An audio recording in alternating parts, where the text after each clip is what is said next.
New tonight, Mayor Andre Dickens setting up a task force focused on gathering more community input on the future Atlanta Public Safety Training Center. Now, the mayor says he's already gotten some feedback and plans to announce some changes. But tonight, the protesters against the center that they refer to as Cop City, they're still not satisfied.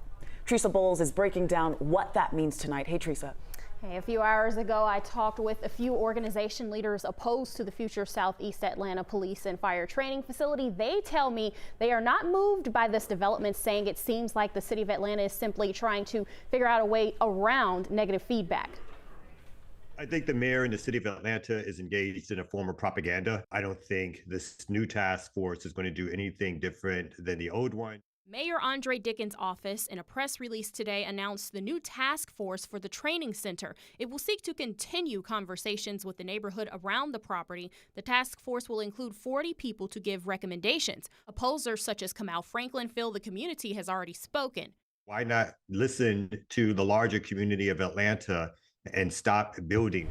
Changes already underway, according to Dickens today, include a tree buffer between nearby homes and the facility, accessible meeting spaces, a pavilion, sidewalks on Key Road and public parking, moving the firing range away from the residential end of the property toward neighboring industrial land, removing explosives training, and measures to decrease acoustics and traffic connected to the facility.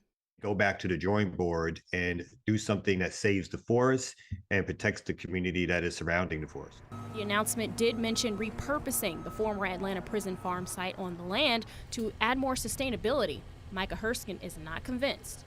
Take this money that you plan on using to destroy forests and put it into housing and healthcare and fixing our streets and childcare and youth programs, alternatives to policing.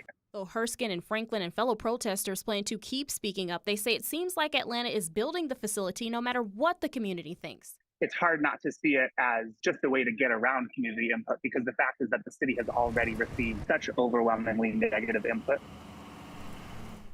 The members of this task force will be announced in March, according to Dickens' office, with their recommendations to be presented in July. Organizers tell us they're planning a week of action next week in protest. All right, Teresa, thank you so much.